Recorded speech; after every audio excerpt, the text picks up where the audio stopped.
Okay. No.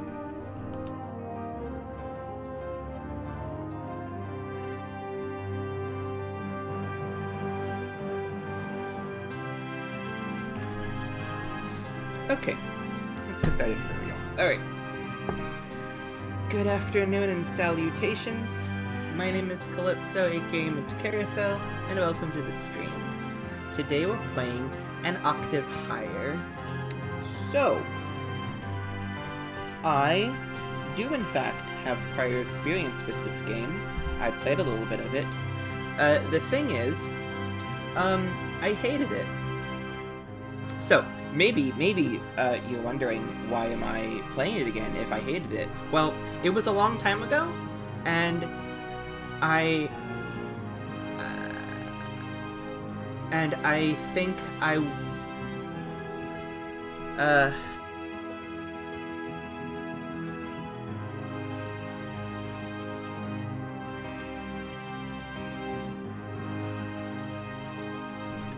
excuse me.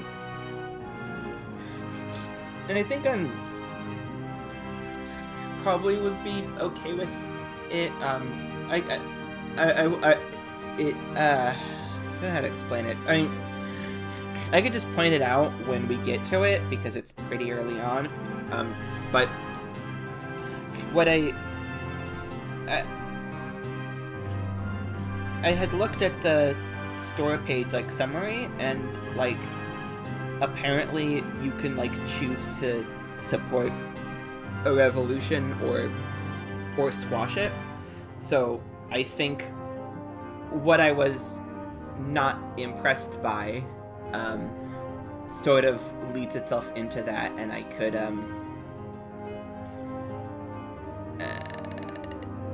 well, I don't know how to explain it. I think we're just gonna maybe just hop right in.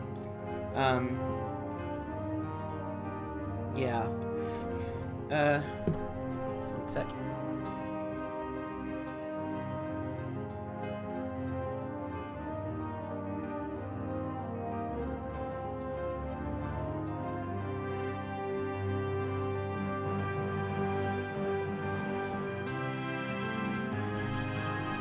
Okay, let's get into it. Headphones. Uh-huh.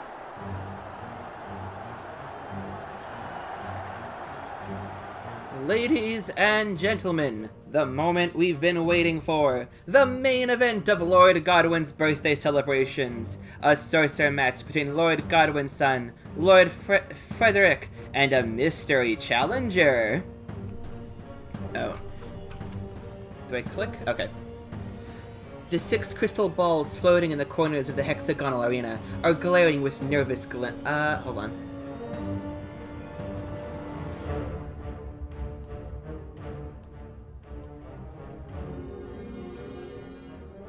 Okay.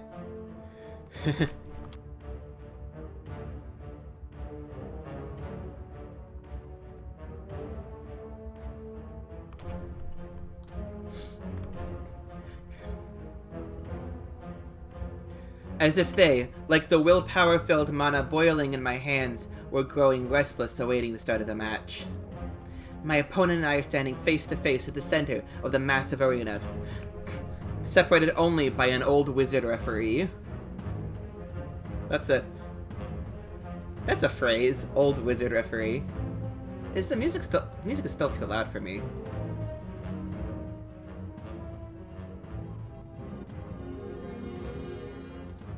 Okay. The stadium was luxurious, like a ballroom on a massive scale. Thousands of people could be seated in rows of seats stretching all the way up to the ceiling, as far from the arena floor as the west wall was from the east. Still, when the announcer's voice rang out, it didn't fail to reach the ears of even the furthest spectator. He's using amplify magic on his voice, of course. Contestants, are you ready?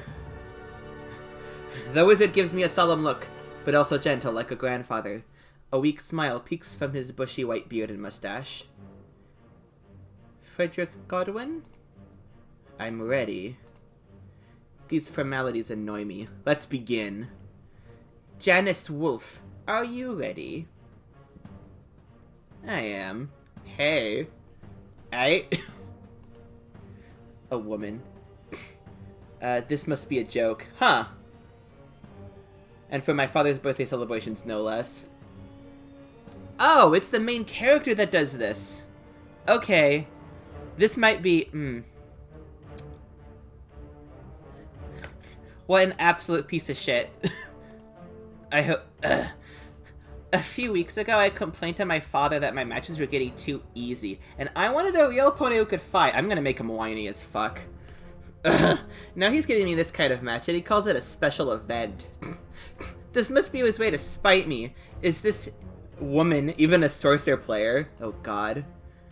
Can I play as the girl, actually? This sucks. Okay, Sorcerer is a sport, a game of magic. The rules are simple. 6 crystals are placed in the 6 corners of the arena, 3 for each contestant. And to win the match, all you have to do is break 2 of the 3 that belong to your opponent. 2, okay.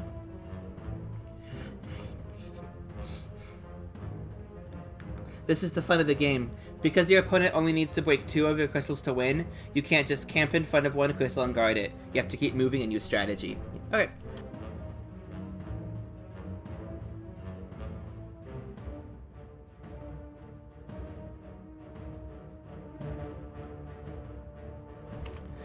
So, how I remembered this game was that there was a character who was an asshole piece of shit, and it looks like it's the main character, and I hate that, and I don't know if I can actually go through with it now, so this sucks, but we'll just have fun with it for an hour, maybe? An experienced sorcerer wastes no time in formulating a strategy. Even before the match begins, they observe their surroundings, watch their opponent, and decide on their opening move. For example, I'm gathering willpower. That should tell my opponent that I will cast some sort of earth magic spell, so they'd have to prepare their own spell that's appropriate to counter it. But this woman? She's as stiff as a statue. She's not readying any magic. Her eyes just gaze into me. It's strange. Her eyes don't communicate aggression. They're not murderous, but her eyes seem empty, like she wasn't seeing anything. Alright. But she was. She was seeing everything. Then let's begin! The orchestra begins to play... Oh, excuse me.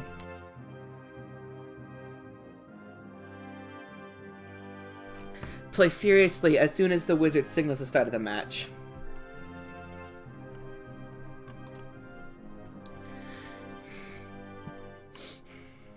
I'm upset that my father is making me play against this woman I've never even heard of, so I'll just finish this quickly. I'm in no mood for a game right now. I aim my arm at my opponent and prepare to summon a rain of rocks. But before I summon anything, an aura of faith starts emanating from her.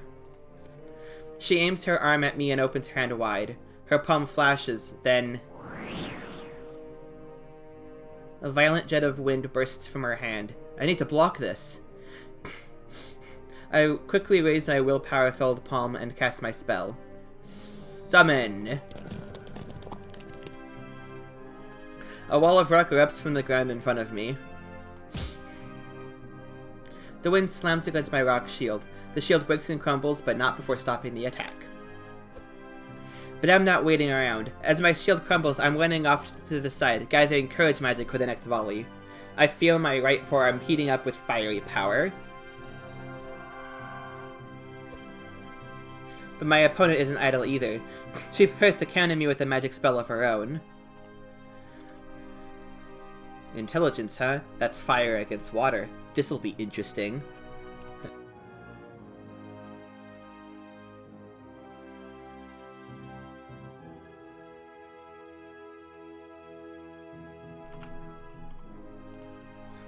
Her sudden wind attack took me by surprise. I didn't expect her to be able to cast such a powerful spell so quickly. Maybe this wolf girl knows how to play sorcerer after all. But then again, so do I. Summon! I point my finger at her. Summon! She does the same. Mm-hmm.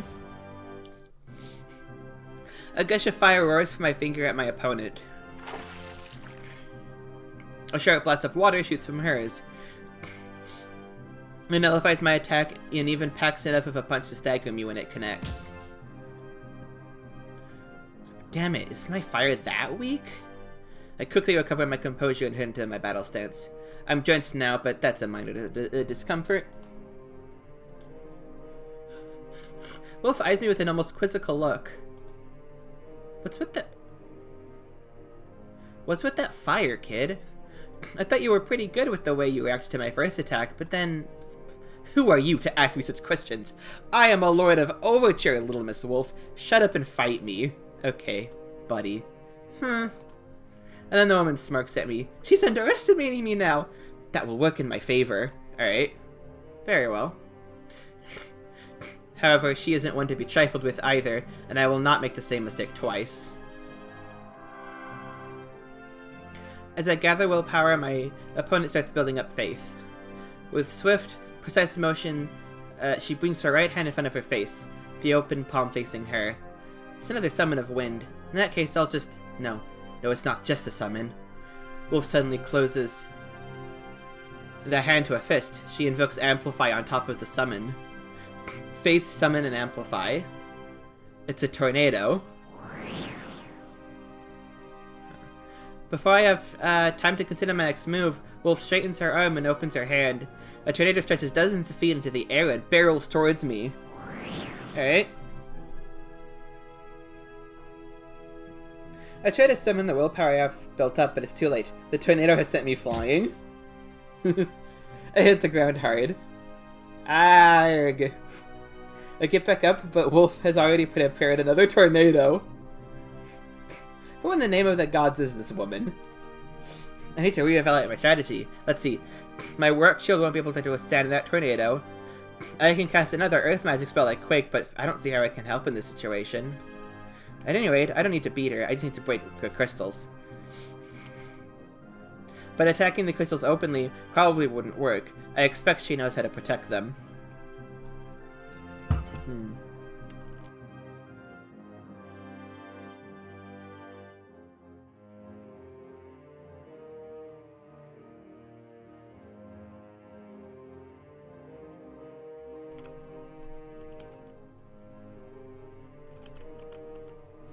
Okay. Alright, let's try something unexpected. I charge up a new attack, this time focusing on courage. What, fire again? Didn't you learn your lesson the first time? Wolf's dispassionate voice is almost inaudible with the wind swirling about, but I can catch her taunting me. Yes, I hope that doesn't scare you. Don't worry, I'm not. What are you waiting for then? You've summoned the wind, where's the amplify? Oh, it's coming, alright. Wolf makes a fist with her right hand. Amplify. This is it. Instead of dodging, I dash straight towards the wind that's quickly turning into a tornado. Summon. Huh. What are you doing? Huh? Contrary to the woman's expectation, I'm not summoning a fire attack. Instead, I combine my magic with her own. This is a cooperative technique normally employed by two magicians who are working together. It's called combo magic. If I combine my fire magic with her tornado, a deadly fire tornado is born. Wolf can't reorient herself to the new situation in time. I quickly close the distance between us and get both of us caught in the fire tornado. We're both flung away like dolls. Flames too scatter in every direction.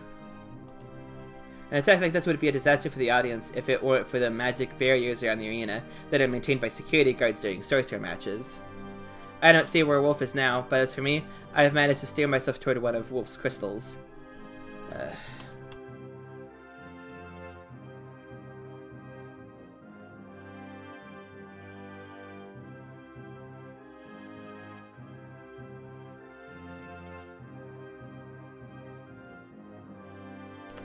I place around as I'm flying across the arena, but Wolf is definitely not in this corner. I'm in the clear.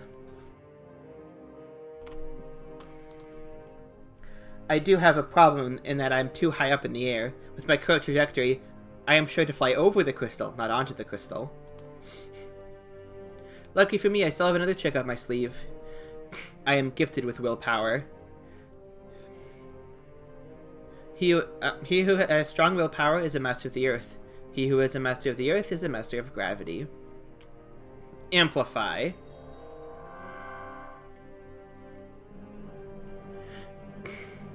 The surrounding gravity suddenly magnifies, pulling me down with a force so powerful I hit the floor almost as soon as I've cast the spell. Okay. All I can hear is the orchestra. Everything else has gone quiet. And then the audience. They erupt in cheers and applause. You only broke one, though. Okay, I suppose I put on a good show. The wind is knocked out of me and I'm sore, but I get back on my feet. Wolf's crystal I see is in pieces. It broke my fall, and in turn I broke it.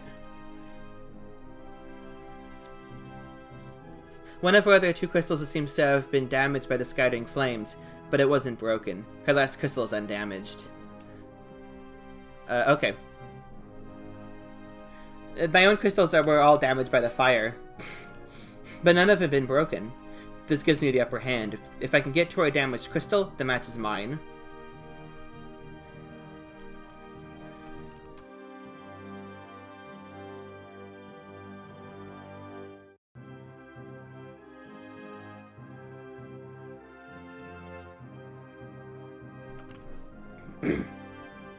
Goodness, kid, what the hell were you thinking?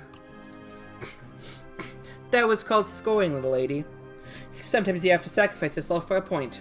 A little pain never hurt anyone. Why are you dumb? Indeed.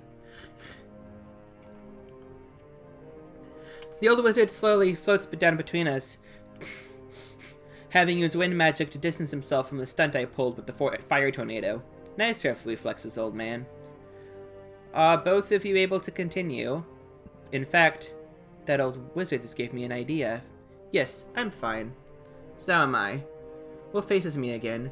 Her gaze is cold and emotionless, like it was at the start of the match. I can't read anything on her face. It's like she's wearing a mask. Except she isn't. On the contrary, it feels like she's absorbing everything about me.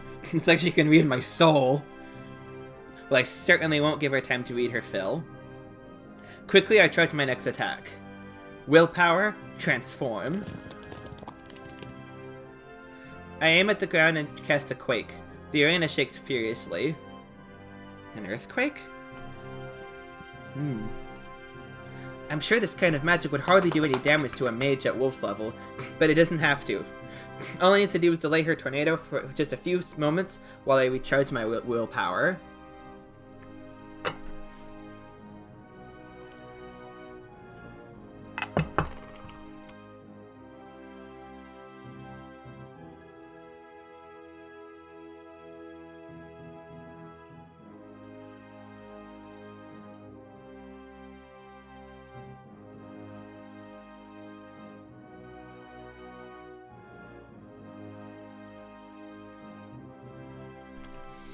As expected, Wolf casts Tornado. But this time, Nullify. Casting Nullify negates the gravity beneath my feet. My feet lift from the ground. When Wolf's Tornado appears, I am already high up in the air, this time radiating both willpower and courage. The anti-gravity effect only lasts a short while, but all I needed was a few moments with a bird's eye view of the arena. Didn't think I could do this, huh? Summon. Flash of white light, a thunderous sound. A bolt of lightning shoots out from my palm, rips through the air towards, and then past Wolf, straight towards her damaged crystal. Victory is mine. What? Wolf just stands there, her cold eyes tracing the movement of the lightning bolt. She must have not expected this. Oh. Alright. Okay. In a fraction of a second, the lightning has struck the crystal dead on, with another flash of blinding light and a loud bang. The light fades, the thunder dissipates, and I hit the ground with an unceremonious thud.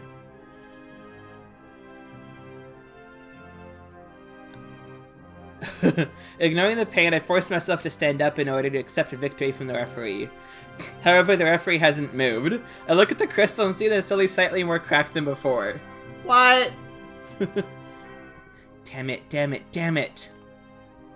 Wolf is still gaping at her damaged crystal. She seems almost as surprised as me. It's almost as if she were admiring what I just did. I straighten my posture, and hear most of my joints crack. My muscles are burning. Well, I could just do it again.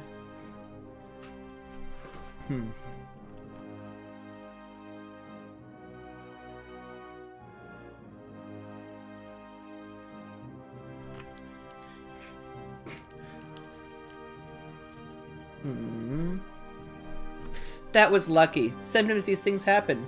But the next bolt will shatter your crystal without fail. What are you gonna do, eh? Wolf looks at me. Again with that cold stare. And those empty eyes. She is going to lose the match, but she doesn't look worried. She doesn't look interested in the crystal as much as me. She's giving the impression that the sorcerer match is beneath her. Who is this woman? The character I wish I was playing as, honestly. Her gaze is off-putting. How can you keep so calm doing sorcerer?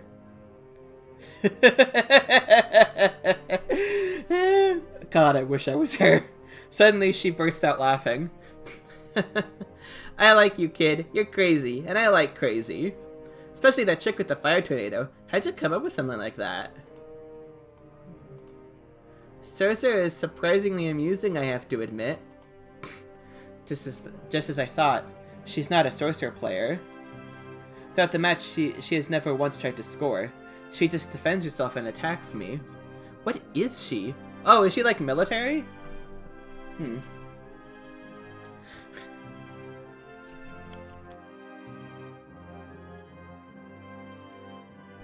So what are you gonna do now? Tornado again? Water magic? I bet you're running out of tricks. She smirks at me. Tricks? Kid, I don't use tricks. The only trick you need to know how to survive in this world is how to cheat death. I hate philosophy. I hate being talked to like I'm a child. Aww, I'm so sorry. And I hate being tricked. Wolf, you're wasting my time. I suspected you weren't a sorcerer from the beginning. Let's dispense with the charades. Here's everything you've got on me. Go on. I won't be satisfied otherwise. Everything I've got? Everything you've got. Wolf falls silent. Her amused expression disappears, replaced with the now familiar cold, empty-eyed face again. Be careful what you wish for, my lord. Wolf stretches out her arms and legs out wide. In her right hand, she gathers courage, in her left, willpower. This is unusual. Hasn't she been using faith? She should only have two masters. But she used intelligence before when she summoned water. Summon. Her right hand turns bright with red light. Summon. Now her left hand turns bright with yellow light. This isn't possible. She's appearing to cast two different magic spells at the same time. Wait, no, she's using combo magic like before, but by herself? Isn't that cheating? Is that even possible? Amplify. Wolf makes a fist with her right hand. Amplify. And then with her left... I look to see a crack in the blackened sky. The sky? But we're indoors. It looks transparent like the night, but no, it's only like a portal. And coming through an enormous flaming ball of molten rock. God, she's so cool.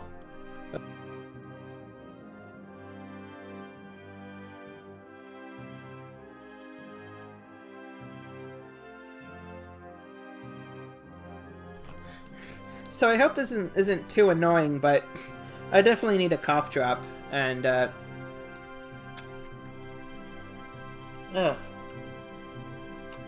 Okay, I don't like the shaking. It's still shaking, okay.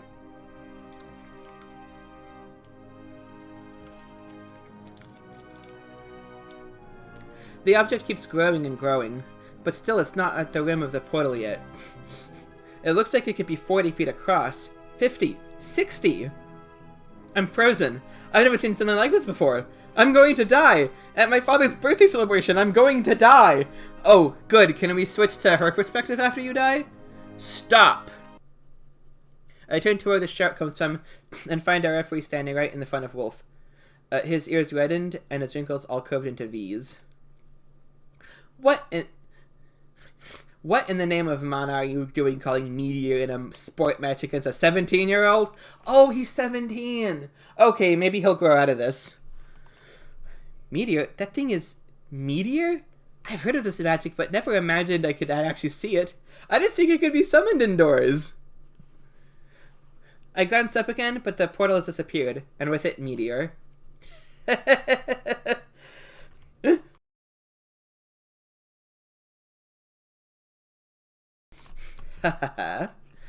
Wolf's laughter fills the stadium as she lowers her arms and releases all magic power. Sorry, Ref. Our little lordling demanded it. The old wizard grunts in irritation. The whole stadium is silent. Even the orchestra has stopped playing. Everyone is waiting to see what this wolf will do next. And then at last, from some distant seat. Bravo! Soon the whole crowd is roaring with applause. That was one hell of a Oh wait, that was an answer. That was one hell of a match! I believe I speak for everyone when I say that we've all been treated to a superbly exciting show. Dragoon Commander Janice Wolf with her incredibly powerful offensive magic, and Frederick Godwin, who impressively held his own against all odds. Ladies and gentlemen. Oh, that's right. Referee, what's the status of the match? The old wizard stays silent until the audience quiets down. Okay, give me one sec.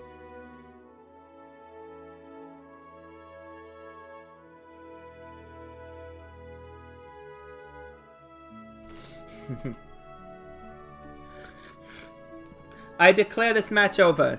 We'll call it for whoever has the most points. He turns and glances about the arena. Wolf, one broken crystal. Godwin, no broken crystals. Frederick Godwin is the winner. Yep. The audience erupts. They shout, Frederick, Frederick, and clap like drunken monkeys. You did a good job, kid. You were sloppy, but I'm surprised you lasted as long as you did. Not bad at all. I'm in a daze, and can either respond to Wolf's congratulations, or the announcer's questions when he comes for a post-game interview. Soon they both leave. I soon leave as well, though I really can't say how much time passes before I start to make my way out. Outside the hexagon, my father is waiting for me. I can see by the look on his face that he isn't as excited as the rest of the people in the stadium. Yeah. What kind of fighting was that? I won. Indeed. I've seen many battles, both inside the arena and out. I would not call tonight's match a victory. Sorcerers won according to points, not damage incurred. Did I not do you proud on your birthday? Do you know why your thunder failed to shatter Wolf's crystal ball? Do you know why your fire was so easily extinguished by her water? He knows I know. I've heard these rhetorical questions all my life. He'll tell me whether I answer or not.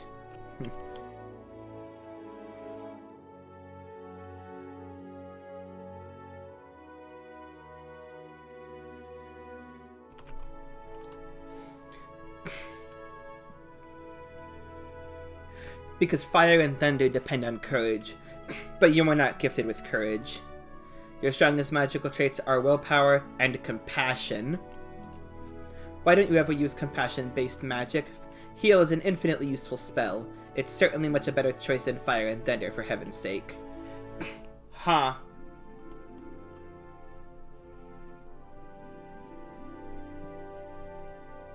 Ah, that's what we're doing. He does not act in any way compassionate at all, and looks at people with contempt, like everyone with contempt, and yet he has compassion. He has a compassion mastery. That's a thing that stories do sometimes. I don't know if I'm a fan, but yeah.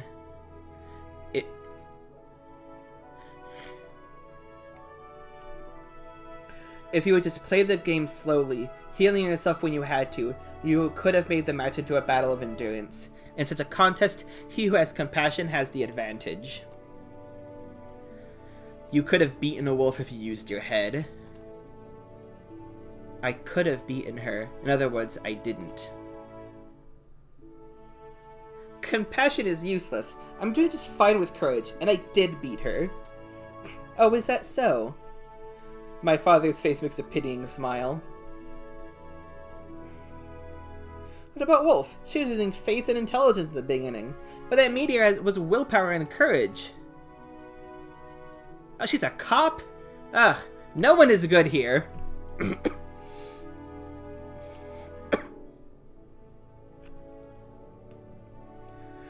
Janice Wolf is the commander of a police special forces unit, who's been in countless battles, real battles, for more than a decade. Her gifted traits are willpower and courage, but she can wield all magic with deadly force. A special forces commander? Well, that certainly explains many things.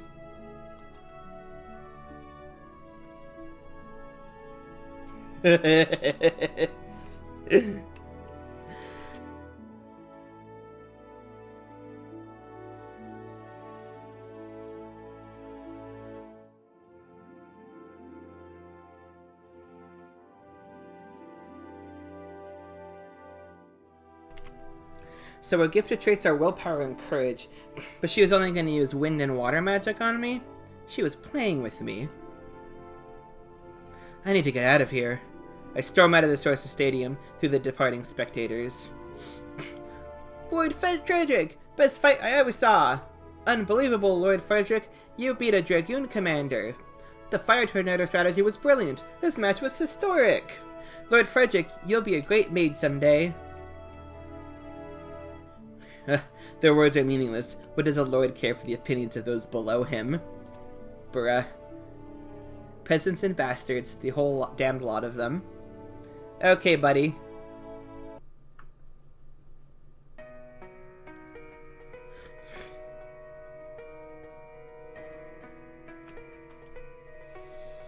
Huh.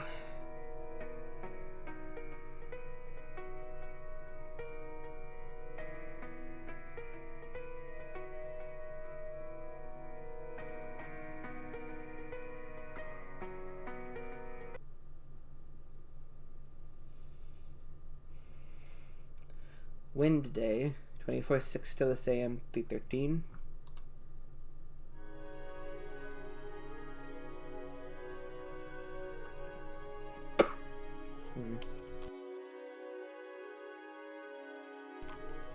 Good afternoon, Professor. Good afternoon, class. The students are goggling at me, probably wondering why their teacher looks awfully young, and is wearing the same school uniform as them. Your teacher for this course is Professor Johann Poe. I am not, however, Professor Johann Poe. My name is Franz Byron. I'm a senior, and Professor Poe is the advisor for my capstone project. I was asked to stand in for the professor today during his absence. Alright, this is good.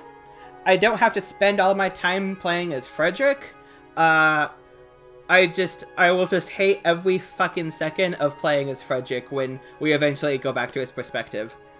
Oh. Hopefully this guy won't be an absolute shithead. Okay. I think it's best not to mention that this is the first time I've ever taught a class. I told the professor as much in protest, but he said I could just say whatever I wanted to say about magic.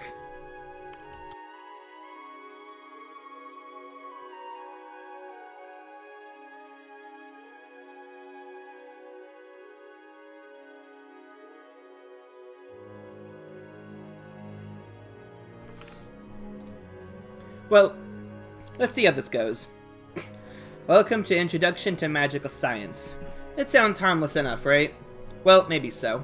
By the end of the semester, you will have encountered almost every topic that you will be studying in detail over the next 4 years.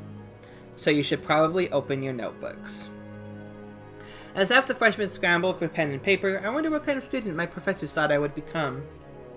These days I'm regarded as being very analytical, but how much of that is due to my own effort and how much was due to the gauntlet that is Introduction to Magical Suffering? Huh.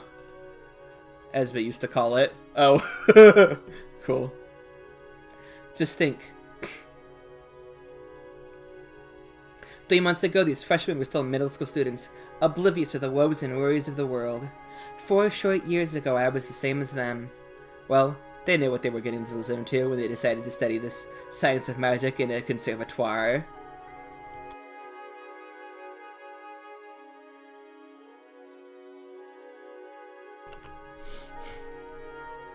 The class is finally quieted down.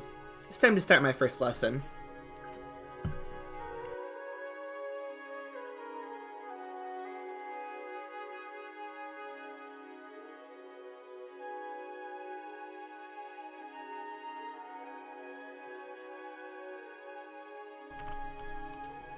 So, magic. I'm sure everyone here has used it before. As long as you have a bit of mana in you, you can use magic. You, in the front row. I choose a girl at random. So, when was the first time you cast a spell? I think when I was 7, I touched the wick of a candle and started burning. Congratulations, you're normal. Some freshmen are giggly even though I wasn't actually trying to be funny. Most people unconsciously start using magic as a child and learn to control it as they grow up. But although you can use magic now, you probably don't know how you're able to do that. Or why some of you are good with fire magic, while some others are better with water magic.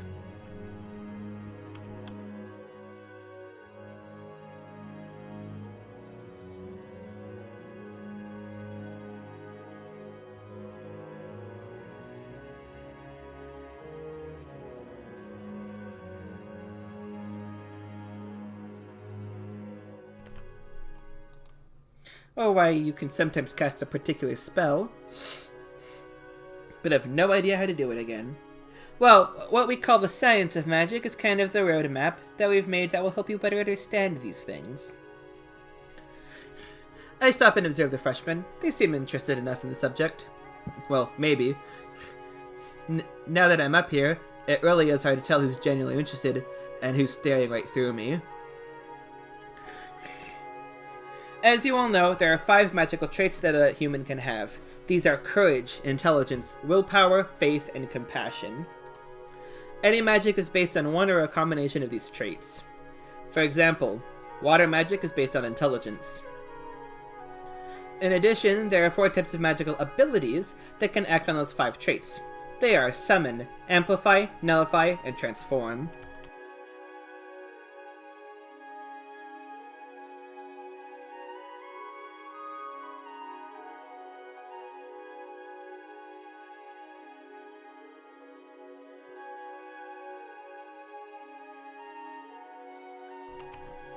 Oh boy. Don't confuse magical traits with magical abilities. Remember, the abilities use the traits. The act of applying a magical ability is called an invocation. Let's return to our water magic example. The most basic water magic is, of course, to make water appear. Whether you want to attack an enemy or to water your houseplants, the principle is the same. The water spell is cast by invoking the summon ability on the intelligence trait. I pick up a piece of chalk and write a magic formula on the blackboard.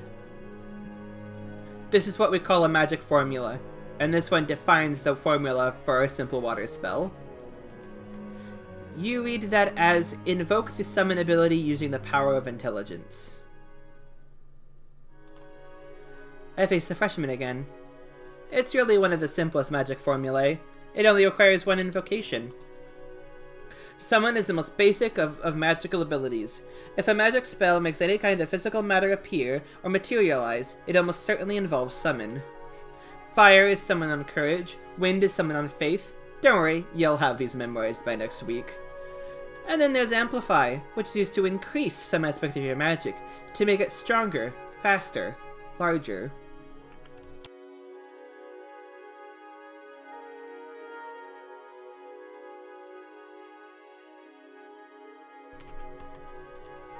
For example, a magician can increase the force of gravity by invoking Amplify on a willpower.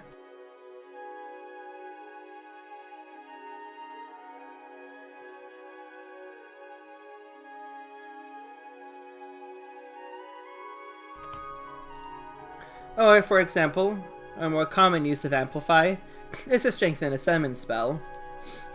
I write a new formula below the water formula. Essentially, Flood is the stronger version of water. So, say you invoke Summon on Intelligence. If, before you release the magic from your hand, you invoke Amplify on top of it, you will cast Flood instead of water. Well, I'm sure all this sounds simple, but in practice, chaining two different abilities together like this is considered a high-level technique. The girl I spoke to earlier raises her hand. I've always assumed the stronger version of water is ice. A common misconception. Ice is in fact a much more complex magic spell. It's something we call combination magic, or combo magic, because it involves more than one trait. To cast ice, you have to combine water, which is based on intelligence, and freeze, which is based on courage. I erase the blackboard and write the magic formula of ice.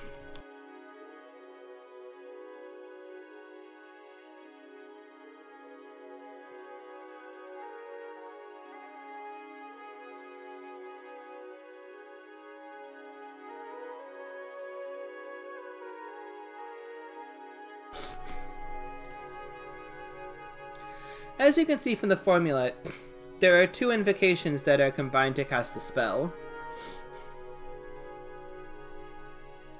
Huh.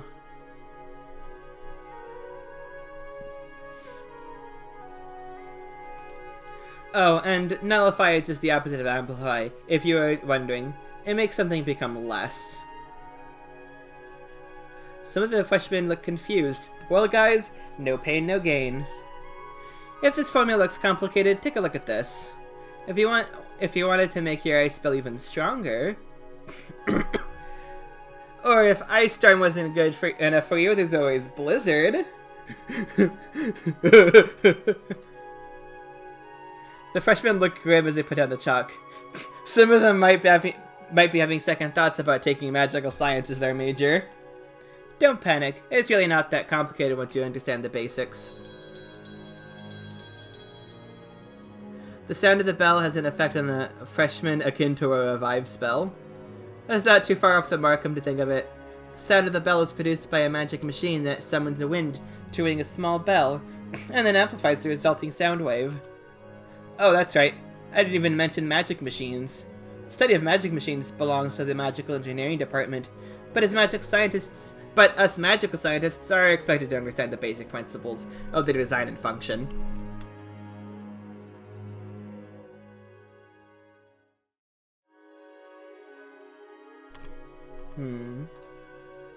Well, I'll leave that to Professor Poe, assuming he doesn't make me do this again. I followed the freshmen out of the classroom. I'm as happy as they are that the lesson's ended. I'm really not cut out for teaching, I think. I know that Professor Poe is busy preparing for the symposium tomorrow, but how could he just push this job out to me? What did he see in me?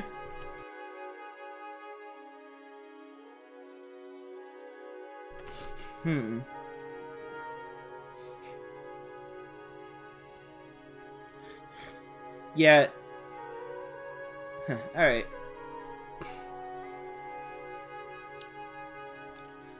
Yeah, so the last guy, Frederick, was like... thought of himself too highly and is gonna get... torn down, but this one, it seems like he doesn't... have a lot of self-esteem. Well, maybe it's just this. I'm not sure. This might just be for this specific instance. I don't know if there's much evidence to say that he overall does not have very much high self-esteem. Okay, we'll see.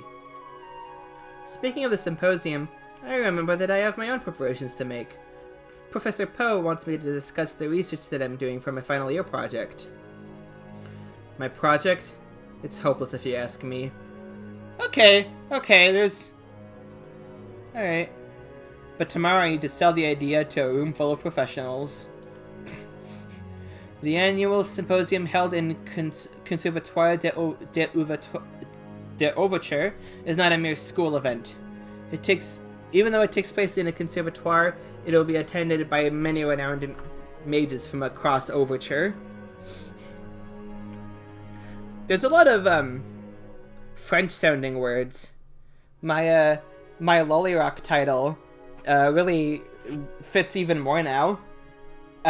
So the stream title is lines from a song from Lollyrock, which because I knew this game was about a revolution, and also the Octave and Overture that's like music related. So like, here's some lyrics from a song called Revolution. But yeah.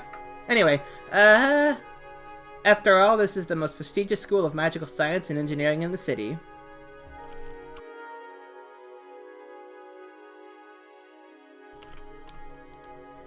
I don't know what people will think when they see a teenager presenting a school project in a symposium.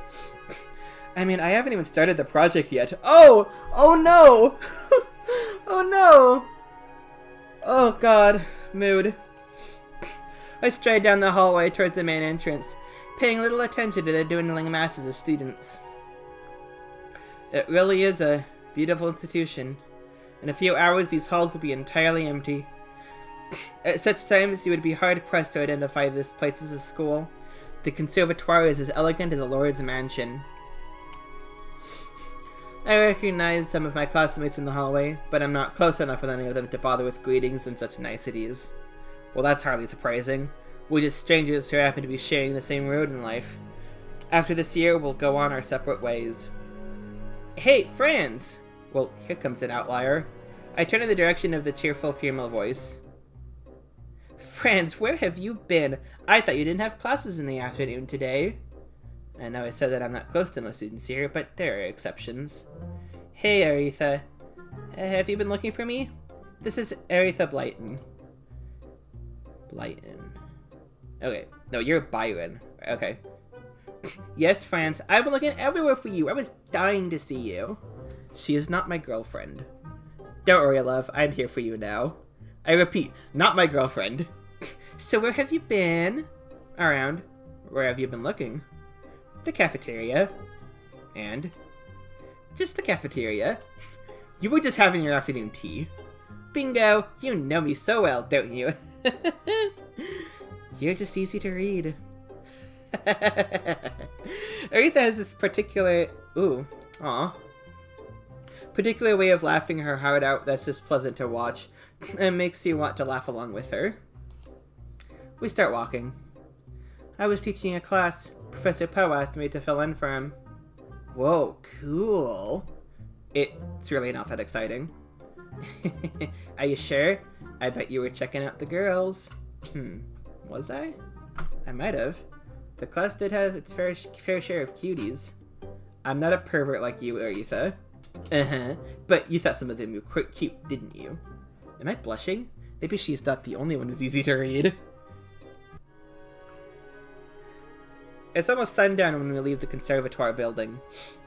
There are more people outside than inside, most of whom are getting ready to go home.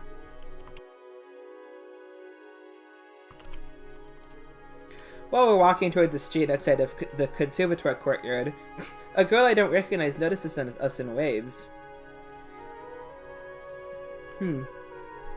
She is wearing the same uniform as Aretha, which means she is a magical engineering student. Must be one of Aretha's friends. Hey! Aretha greets the girl. Hi, Aretha. Going home? No, Franz is just taking me out on a date. Aretha makes a wild gesture to suggest how romantic this all is. I was. Aretha drops her facade in a hurry. Actually, yes, I'm going home. Oh gods, are you kidding me? The girl chuckles at Aretha's little joke and they start chatting. Aretha certainly has social skills. She's the kind of person who can make friends naturally with almost anyone. Sometimes I wish I could too, but then again. Okay, bye then. See you tomorrow, Aretha. The girl turns to me. Bye, friends. Bye. The girl walks away after saying her goodbyes.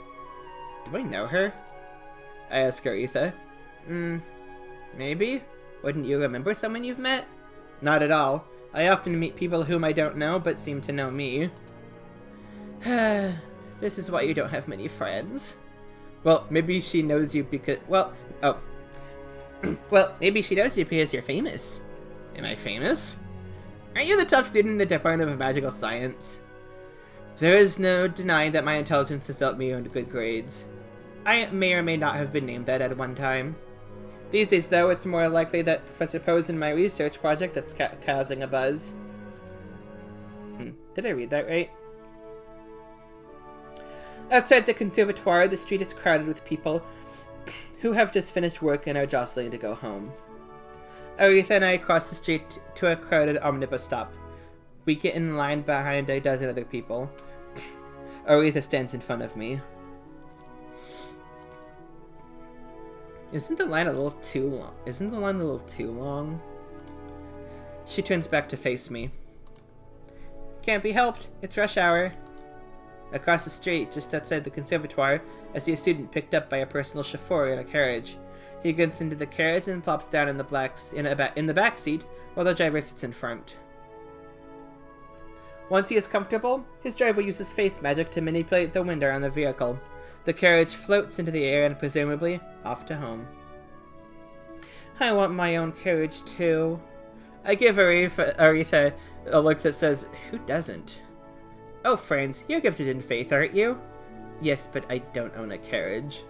At least you'll be able to fly one of those one day. Oh, I know. When I get a carriage, you'll drive me around, okay? Ha ha ha. Anything to make you happy, my dear. Then you'll buy me a carriage? You know what, though? I guess I should just look for a girlfriend rich enough to have her own carriage. Aretha tries to fake a sulky pout, but the corners of her lips are slightly raised. A different kind of carriage whizzes by. At its back sits a man and a woman, while the driver again sits in front. Unlike the previous carriage, however, in this one the driver isn't controlling the air movement directly. Instead, he simply places his hand on a metal pad. You could always get one of those magic machine carriages. Uh-huh. There's that option too. You don't need to be gifted in faith to drive that kind of carriage, because the magic machine will do the summoning. But I'd still rather make you my driver. She says that with a wide grin. A few seconds pass and another carriage flies across the street. And then another. More people come and stand behind me. It's hot and stuffy in this crowd, even though we're outside. At last we see an omnibus turn a corner and head our way. Its flying platform is designed to carry 36 passengers at most, but is packed to the brim. There's no chance that we'd fit on there. I told you it'd be crowded. I tell you this is normal France. Rush hour. Aretha's right. At this hour, the omnibus is always full of proles. The proletariat!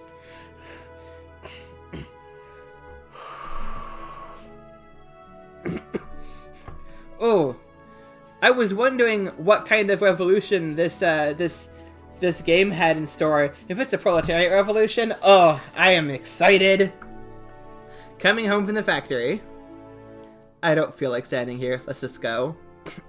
Oh, you intelligentsia.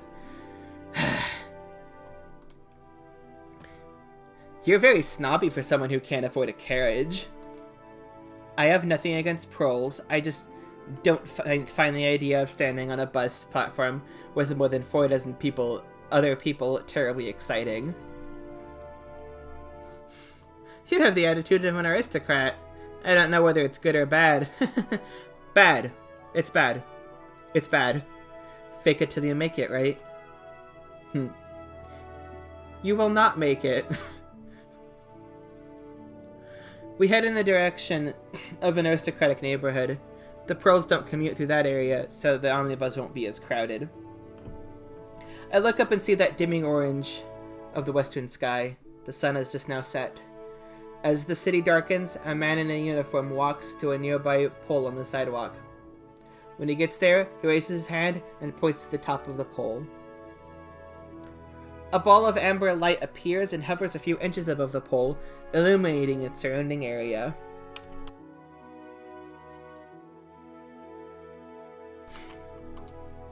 So it goes across Overture every night. That worker is one of the illuminators employed by the government to brighten the city streets. If you catch the right omnibus at rush hour, you can see the results of hundreds of these illuminators' efforts. Overture slowly starts to twinkle as you glide over the city. The city's modern look and its clean, almost shiny, multi-storied buildings and brick-paved streets are teeming with flying carriages. There are magicians everywhere, and magic machines are installed on every street corner. Overture is glorious. Not just the city of magic, the city of magic. It's getting late. We should walk faster. Eartha pulls out her chronometer and checks the time. Chronometer. I like chronometer. The air inside the chronometer is continuously in motion to keep the minute hand and the weightier hour hand rotating. These hands stay accurate all day, as long as the chronometer is charged with mana every morning. She puts the metal timepiece back inside her pocket. So since you're in magical engineering, I guess your final year project is related to magic machines.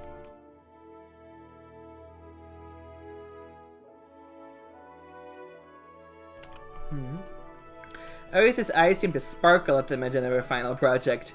Of course! I already have a title for it. Application of Binary Logic in Arithmetic and Magic Machines. Ooh, that sounds fucking cool! Oh, wait, tell me more, please! What? Application of Binary Logic in Arithmetic and Magic Machines. She recited the title in a single breath. Yeah, I heard you the first time, but what the heck is that? You didn't understand. I thought you were the smart one.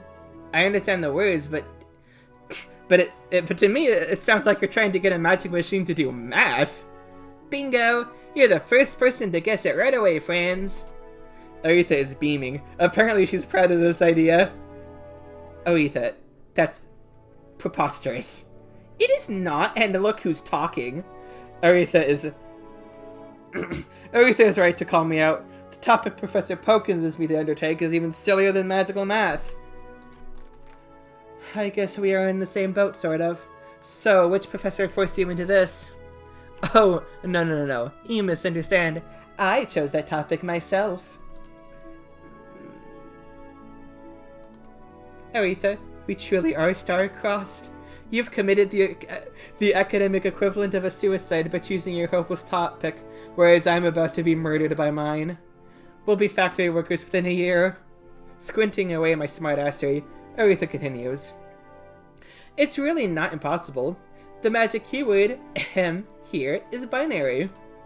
So we're used to doing numerical calculations in groups of 10. We have 10 fingers and 10 toes, right? This is called the base 10 numeral system. But actually, there's no rule that says you must use base 10. For example, there's something else called a base 2 numeral system. It turns out we can mathematically define simple arithmetic operations, such as addition of two binary numbers, as combinations of basic logical operations like and, or, and not. In order to succeed with my final project, all I have to do is figure out how to implement these basic logical operations within a magical machine. Oh, she's my favorite character. Oh, hands down, she is my favorite character. I love Aretha. Please let me play as Aretha. Actually, please let me play as a girl. We've had two dudes so far. Even though I like Franz a fair bit, let me play as Aretha. Come on. Okay. 1 second.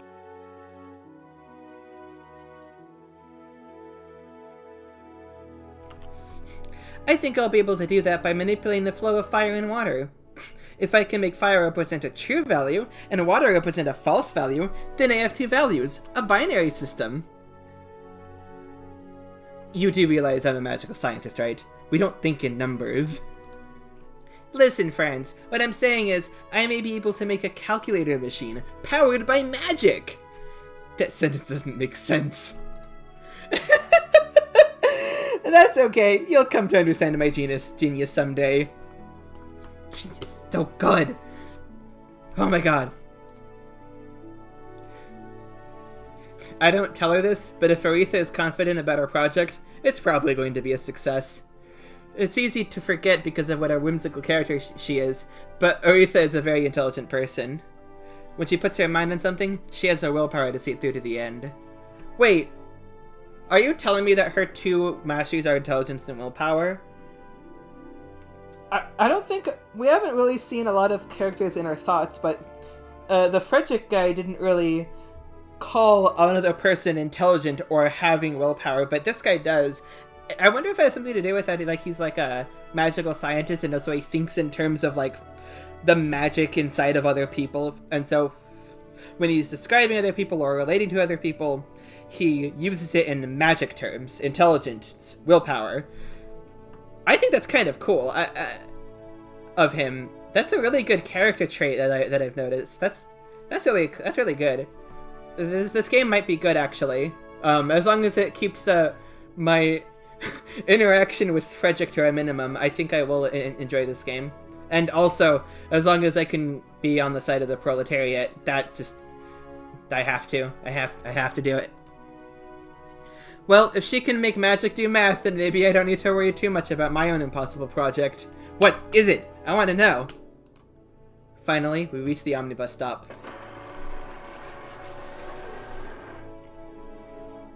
Before long, an omnibus arrives. As I thought, it's nearly empty. This one is headed towards my house.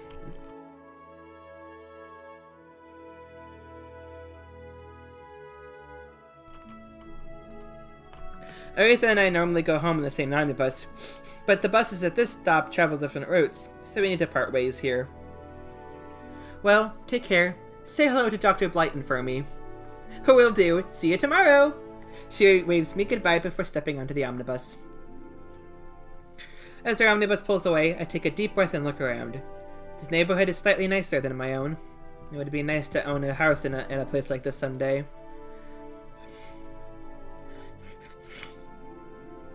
A young man rounds a corner off in the distance. Even from here I can see that he's dressed magnificently. But the only reason I notice him is from his stride. He looks angry. Oh god! It's quite unusual to see a man of such high social standing walking alone on the street. Usually they don't bother to walk anywhere since they have their own chauffeurs. His strides are long and fast. He's virtually stomping down the street, and his face is a long scowl. It would be wise to avoid his attention, I think.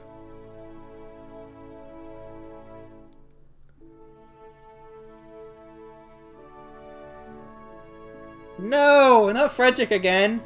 Alright. Save.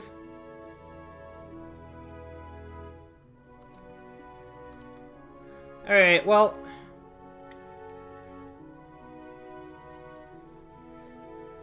What is this? Oh, well, what's this?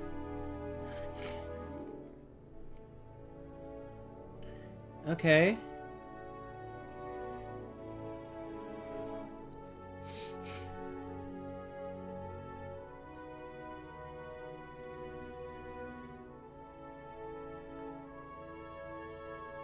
Huh.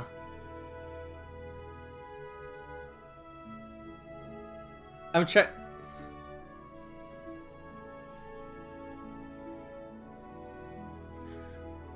Well, anyway, I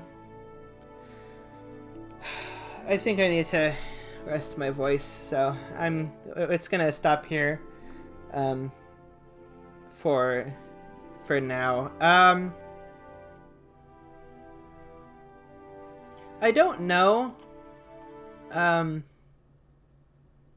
about,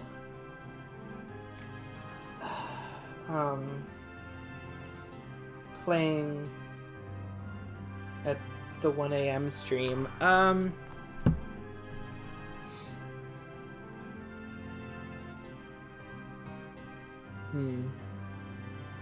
Well, it was just half an hour for each. But, I can't believe I have to play as Frederick again. That's a bummer. Huh.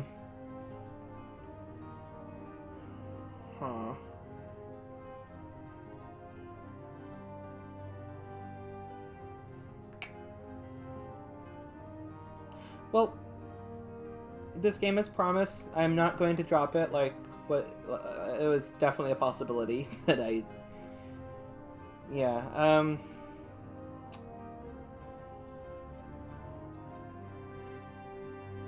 No, I think I will stream what I have to decide is whether I'm going to stream this game tonight, 1 a.m. Pacific time, or something where I don't have to talk a lot, which would be Slay the Spire. Yeah. So, anyway, I guess look forward to either the next installment of An Octave Higher, or, some Spire. Yeah. And if it is Slay the Spire, I will talk about more about my experiences with Slay the Spire when when we get there. Alright, so let's... Oh. Okay, hold on. Alright, also, this is weird that it's, not capturing correctly. Like, it should be just on... The game capture's not working. It's like doing something weird. It's like this. Very weird. Okay, anyway, that's outro. So, this has been An Octave Higher. I've been Calypso, aka Mint Carousel, and I'm signing off. Have a wonderful rest of your day.